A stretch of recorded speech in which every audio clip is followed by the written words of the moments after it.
C3D, c'est un mouvement d'entreprise et surtout de responsables RSE dans les entreprises qui ont pour mission d'accompagner leur propre entreprise dans la transformation. Parce que je parle plus de transformation que de transition, parce qu'aujourd'hui, hélas, il n'y a pas de transition véritablement en route sur cette planète, nulle part. Parce qu'on empile du mieux sur du sale, mais sans enlever le sale. Donc en fait, on ne transitionne pas, on continue de perpétuer des systèmes qui ne devraient pas exister. Alors pour aller droit au but, notre postulat, c'est de s'appuyer sur les seules données sur lesquelles on devrait s'appuyer aujourd'hui pour faire du business, ce sont les limites planétaires. Le reste, c'est des dogmes économiques fallacieux qui ne reposent sur aucune base scientifique et qui n'ont aucune valeur. Et pourtant, c'est ça qui domine le monde aujourd'hui. Et donc nous, on s'est dit que pour rendre service à nos entreprises, parce que le but du jeu pour une entreprise, c'est pas de gagner de l'argent, c'est de durer. L'argent, c'est un moyen de la durée.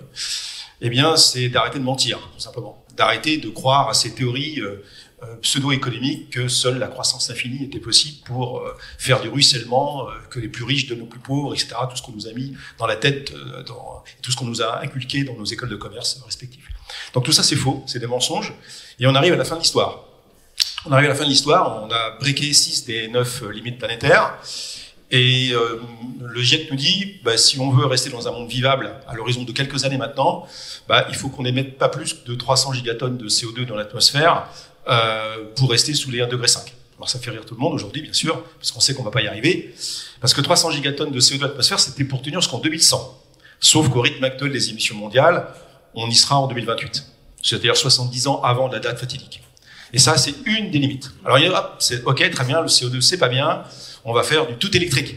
Donc, tout électrique, ça va aller vachement mieux et on va pouvoir continuer la croissance comme avant, mais on va décarboner. Oui, mais il y a une autre limite planétaire, ça va être la limite ressources. Et que si on passe au tout électrique, il va falloir qu'on multiplie par 10 la consommation de ressources minérales pour fabriquer les convertisseurs, pour fabriquer des éoliennes, pour fabriquer des voitures électriques, parce que dans une voiture électrique, il y a 80 kg de cuivre, alors que dans une voiture thermique, il n'y en a que 20 kg, et que si on veut ne serait-ce que soutenir la demande en cuivre, et il y a 103 éléments dans le tableau de Mendeleïev, il va falloir qu'on multiplie par 3,5 la production de cuivre entre maintenant et 2040, et utiliser autant de métaux entre maintenant et 2040 que ce qu'on a utilisé depuis le début de l'Antiquité. Donc on le fera pas. On le fera pas parce que de toute façon, on n'aura pas ni les ressources matérielles ni les ressources humaines pour mobiliser autant de nouvelles mines à ciel ouvert qui vont éradiquer la 3e limite qui est la biodiversité, une limite qu'on a complètement explosée dans la 6e extinction de masse. 70% de la macrofaune qui a disparu depuis 1970, plus de 40% des oiseaux et 80% des insectes, et on pense que tout va aller bien dans un monde qui est complètement en train d'éradiquer le vivant. Donc, le postulat du C3D, et on est bien sûr complètement en ligne avec le think tank ami du C3D qui est le Shift Project, c'est arrêtons de mentir. Arrêtons de dire à nos dirigeants que le découplage, que le technosolutionnisme, que la croissance verte, ce sont des choses qui sont possibles, c'est faux. C'est complètement faux. Donc, on est d'accord avec la dame là-bas, là, qui va vous parler de régénératif. Nous, on pense que d'autres modèles d'affaires sont possibles, des modèles qui sont compatibles avec les limites planétaires. J'en ai écrit un livre, parce qu'il y a quand même pas mal d'entrepreneurs qui commencent à s'intéresser à ces nouveaux modèles d'affaires très disruptifs, où on va gagner beaucoup moins d'argent qu'avec le modèle linéaire qui est le nôtre aujourd'hui, où on extrait des matières premières qu'on ne paye pas, parce que la nature ne renvoie aucune facture sur les matières premières qu'on pille aujourd'hui. D'ailleurs, pire, plus on pille la planète, plus on gagne de l'argent. Aujourd'hui, c'est le modèle actuel. Donc là, le but, c'est d'arrêter ça comme ça, de l'arrêter même assez rapidement, parce que de toute façon, il n'y a plus assez de ressources. Et donc, de passer sur un modèle permacirculaire, basé sur un modèle qui va devoir créer de la valeur économique sans détruire la valeur écologique. Et donc, ce modèle il ne peut être que circulaire. Mais surtout pas le circulaire qu'on nous raconte aujourd'hui, où les données de sortie des uns deviennent les données d'entrée des autres. Ça, c'est bullshit, parce qu'on sait très bien qu'il y a des limites dans la recyclabilité des matières premières. Et on a été tellement malin aujourd'hui pour mélanger les matières premières les unes avec les autres, pour soi-disant améliorer soit l'efficacité énergétique, soit la différenciation commerciale, c'est que le taux de circularité matière ne cesse de reculer depuis maintenant une trentaine d'années. Le dernier chiffre qui est paru par le Circularity Gap, qui est un organisme qui mesure ça, on est passé de 9,2% de recyclabilité matière en 2018 à 7,2% en 2023. Donc plus ça va, moins on est capable de recycler des choses qui se sont mélangées. essayez de faire des crêpes ce soir, mais mettez des œufs, de la farine, du lait et du sucre, puis après vous dites merde, je vais essayer de récupérer une fois que vous les avez amalgamés, vous n'allez pas y arriver parce que c'est juste impossible. C'est pareil pour le business. Donc pour aller droit au but, comment on crée de la valeur économique sans détruire la planète? Parce qu'en fait le sujet il est là. Et comment on reste vivant en fait? Et comment on va essayer de faire ça dans les 25 ans? Parce qu'en fait, ce qu'il faut avoir bien en tête, c'est que l'innovation technologique ne nous sauvera pas. N'importe quelle technologie magique qu'on inventerait aujourd'hui n'aura une espèce d'effet sur ce qui va se passer d'ici 2050. L'histoire des transitions montre que c'est très long d'implémenter des nouvelles technologies à une échelle qui nous permettrait d'avoir un changement mesurable. On a inventé l'électricité depuis plusieurs dizaines d'années, même plus de 150 ans, et il y a encore plus d'1 milliard de personnes sur cette planète qui n'ont toujours pas accès à l'électricité. Et je vous parle pas de l'eau potable, je vous parle pas de l'assainissement, etc. Donc, le techno-solutionniste n'est pas une solution, et quand bien même cette solution existerait, on n'arrivera pas à la déployer à temps, et en plus, elle n'existe pas. C'est ça qui est le pire, c'est au rythme actuel de notre inconséquence, on est en train de fabriquer un monde où on pense que la technologie magique va arriver demain, et demain n'arrive jamais. Parce qu'elle n'existera pas. Donc il va falloir qu'on fasse avec ce qu'on a déjà inventé. Voilà. Et les gens confondent technique et technologie. Les techniques aujourd'hui ont très très peu évolué. On fabrique de l'acier exactement de la même manière aujourd'hui qu'il y a 150 ans. On fabrique les routes, je suis bien placé pour vous le dire, exactement de la même manière depuis de 150 ans. On fabrique l'aluminium, on fabrique tout un tas de trucs dans l'industrie lourde exactement de la même manière. Mais on le fabrique plus vite parce qu'on a inventé le numérique. Alors le numérique c'est magique, ça permet de faire tout plus vite, mieux et moins cher, et donc de tout piller mieux, plus vite et moins cher. Alors j'arrive aux solutions, parce que sinon vous allez être frustrés. Si on veut arrêter de mentir et faire en sorte que nos entreprises puissent continuer, ne serait-ce qu'à payer les salaires, ne serait-ce que ça, eh bien, l'économie régénérative, l'économie contributive, c'est la solution. Et je pense qu'à cette table, je ne serai pas le seul à le dire. Donc, on a observé que les managers, les leaders, parce qu'en fait, tout ça, c'est un problème de leader. L'escalier, ça se balaye par le haut. Si le leader n'a pas compris, il ne peut rien se passer en dessous. Si on veut des entreprises qui s'en sortent, des entreprises qui acceptent de mettre dans leur plan d'affaires, écoutez bien, déjà la notion de limite planétaire. Et donc au Chip Project et à Carbon 4, on est en train d'établir un logiciel là, où quand on fait des plans d'affaires jusqu'à présent, on dit voilà, je veux faire 10 000 logements l'année prochaine, je vais lancer telle paire de chaussures ou de chaussettes, tout ça. Je me positionne par rapport au marché, la fameuse main invisible du marché qui va valider ou invalider, comment je me positionne par rapport aux concurrents, mais je me fous complètement des matières premières qui rentrent dans la composition de produits. Ça, on va le trouver en Afrique, il y a des Indiens qui vont nous le fournir, etc. Sauf qu'on est à la fin de l'histoire. Quand je suis rentré chez Bouygues, le cuivre, pour reprendre cet exemple, était à 107 $ la tonne, aujourd'hui à 7 200 $. Les taux de concentration, c'était 10%, aujourd'hui c'est 1%. Donc, à moins d'avoir le 0,6 de Dieu, on ne pourra pas tricher avec les limites planétaires, c'est impossible. C'est impossible. Donc on est sur une planète finie, il faut quand même faut s'en persuader. Donc première chose des entreprises contributives ou régénératives, c'est qu'on part de ce qu'on peut disposer comme matière première et comme capacité des écosystèmes à dégrader les pollutions que nous générons. Et aujourd'hui, le budget carbone pour une boîte responsable, c'est 0. C'est 0. Voilà. Pour l'eau potable, c'est pareil, enfin, on ne va pas tous les passer en vue, c'est 0. Donc comment on fait du business déjà avec beaucoup moins de ressources à notre disposition? Donc il va falloir être en mode ultra frugal, ultra low-tech, apprendre à désinnover et à ralentir. Tout le contraire de ce qu'on entend d'habitude dans les discours bien pensants du progrès d'aujourd'hui. Donc déjà, ça calme déjà. Alors après, la raison d'être. En fait, c'est quoi ma raison d'être? Vous n'avez pas de raison d'être. Ben oui, il y a des business qui vont bien s'en sortir dans ce qui va se passer comme transformation. Et ces business qui vont bien s'en sortir, c'est ceux qui répondent à des besoins essentiels. Parce que quand on rentre dans une économie de guerre, parce qu'on va rentrer dans une économie de guerre, eh bien, on va s'apercevoir qu'il y a des choses dont on a vraiment besoin. Manger, se loger, a priori, se vêtir, mais pas n'importe comment, et puis se déplacer. Ça, c'est des besoins de base. Donc si vous êtes dans ces business-là, je pense que vous avez encore un petit peu d'avenir, à condition de fabriquer vos produits autrement.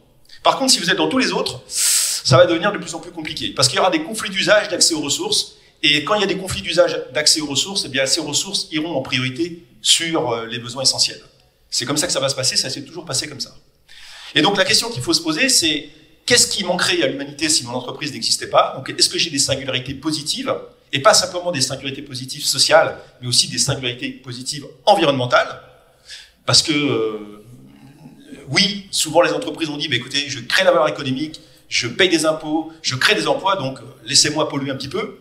Mais sauf que, vu l'état de la planète au niveau de la pollution, on peut plus continuer comme ça parce qu'il n'y aura pas de planète viable sur une planète qui va devenir invivable au niveau climatique et on est aux portes de ça. Donc la raison d'être, c'est essentiel. C'est aussi la deuxième question qu'on doit se poser, c'est qu'est-ce qui irait mieux si mon entreprise n'existait pas? C'est cette notion d'avoir conscience de ces externalités négatives et de trouver des solutions pour les éradiquer complètement sur les trajectoires net zéro. Et on en arrive au modèle d'affaires. Dis-moi comment tu crées la valeur, je te dirai qui tu es. Donc le modèle d'affaires, il ne peut être que basé sur la fonctionnalité. Les entreprises durables demain sont les entreprises qui vont fabriquer, qui vont éco-concevoir des produits qu'elles ne vendront plus à leurs clients. Elles le loueront à leurs clients. Parce que l'objectif, c'est de fabriquer beaucoup moins de produits, mais que ces produits soient beaucoup plus utilisés. Ce qu'on appelle en intensité d'usage. Personne n'achète une vache pour boire un verre de lait. Personne n'achète une paire de ski pour faire une journée de ski ou une semaine par an. L'économie d'usage, elle existe déjà. Sauf qu'il faut l'augmenter à l'infini. Et donc, on travaille, dans mon entreprise, sur des concepts de matériaux as a service, de bâtiments, banques de matériaux, à haute intensité d'usage, parce que c'est ça l'avenir. C'est ça l'avenir. L'avenir, c'est de fabriquer beaucoup moins et d'utiliser plus, et donc de partager l'utilisation avec différentes typologies d'utilisateurs selon une chronotopie donnée. C'est ça l'avenir du business. De faire transpirer les assets pour que les assets soient utilisés le plus possible, mais en fabriquer beaucoup moins pour faire baisser la pression environnementale. C'est ça l'avenir de l'humanité, il n'y en a pas d'autre. Et pour que ce soit aussi plus inclusif. La demande se fera le prix se fera par rapport à la demande. Et la mère des batailles, pour finir, c'est comment on va compter la valeur. Aujourd'hui, on rémunère les soi-disant les managers de l'année, les leaders inspirants, etc., qui, en fait, uniquement sous un seul angle, leur capacité à faire du cash pour les actionnaires. Voilà, c'est uniquement la seule façon de faire. Moi, je pense que les leaders de demain, c'est ces leaders qui seront capables de démontrer, qui sont capables de gagner de l'argent, parce que l'argent, c'est la respiration d'entreprise. Si vous n'en gagnez pas, vous mourrez. Donc, il n'est pas question de remettre en question ce dogme-là, parce que là, pour le compte, on est tous d'accord. C'est aussi une valeur d'échange, l'argent. Mais par contre, il y a d'autres indicateurs à suivre. C'est est-ce que mon entreprise contribue ou pas, c'est pour ça qu'on appelle ça entreprise contributive, contribue ou pas au bien commun. Voilà. Est-ce qu'elle contribue à restaurer les puits de carbone? Est-ce qu'elle contribue à régénérer le vivant? Parce que le business, c'est des matières transformées avec de l'énergie, des convertisseurs, et ces matières premières, c'est issu de deux sources, les non renouvelables et les renouvelables. Et donc les non renouvelables, ça peut pas se créer ex nihilo, ça n'existe pas. Il faut les recycler à l'infini, et pour ça il faut éviter de les mélanger. Et les renouvelables, on peut les utiliser très longtemps forcément, mais si on les surexploite, eh bien on les fait disparaître. Donc il faut leur laisser le temps de se renouveler. Donc pour ça il faut changer le système comptable. Et alors que la CSRD va être peut-être l'antichambre de ça, on verra. Où on milite nous au C3D pour qu'on mette le plus vite possible en place un système comptable multicapital dans les boîtes. Parce qu'il y a 3 capitaux à maintenir pour rester vivant dans un monde qui va se contracter sur ses flux physiques. Parce que de toute façon, qu'on le veuille ou non, on est déjà dans cette contraction, parce que le pétrole, il y en aura de moins en moins, le gaz, il y en aura de moins en moins, et on a tout intérêt à laisser ce qui reste là où il est pour éviter d'aggraver le problème climatique. Donc, les 3 capitaux à maintenir, c'est quoi? C'est le capital naturel, c'est la mère des batailles, pas de planète économiquement viable dans un monde qui va devenir invivable, c'est impossible. Donc le capital naturel, il doit être vraiment sanctuarisé. Donc les entreprises doivent calculer leur empreinte par rapport au capital naturel et mettre dans leur bilan, provisionner les sommes qui sont nécessaires pour maintenir ce capital naturel au plus haut niveau, au meilleur niveau possible de bonne santé. Et ça nécessite d'investir massivement dans des jetages technologiques qui vont permettre à l'entreprise de produire sans polluer. Je produis un produit qui émet du CO2, qu'est-ce que j'ai mis dans mon étage technologique pour éviter ces émissions de CO2? Pas le compenser, surtout pas, les éviter. La compensation, c'est une mascarade, donc les éviter. Et ça, il faut le faire, il faut l'intégrer dans les prix. Donc ça va être plus cher, forcément. Ça va être plus cher parce que ces étages technologiques n'étaient pas utiles dans un monde où on comptait ce que l'on gagnait, mais donc on ne comptait pas ce que l'on devait, à la nature précisément. Donc ça va coûter plus cher. Donc il va falloir qu'on fasse un marketing de l'offre qui est complètement différent. Il va falloir qu'on fasse des coalitions, des collaborations avec nos parties prenantes, de manière à ce qu'on puisse faire baisser les coûts avec plus de partage, plus de mutualisation. C'est possible, mais je ne peux pas rentrer trop dans les détails maintenant. Le deuxième capital, c'est le capital humain, bien sûr, parce que il va falloir qu'on arrive à motiver nos collaborateurs pour rentrer dans ce type de modèle d'affaires, et c'est tellement disruptif parce qu'il va falloir tout réinventer, le marketing de l'offre, le produit, les partenariats, la supply chain, il faut tout réinventer.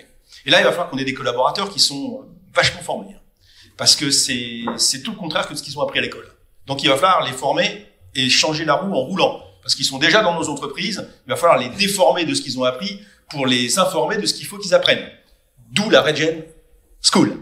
Je suis très content qu'elle soit là.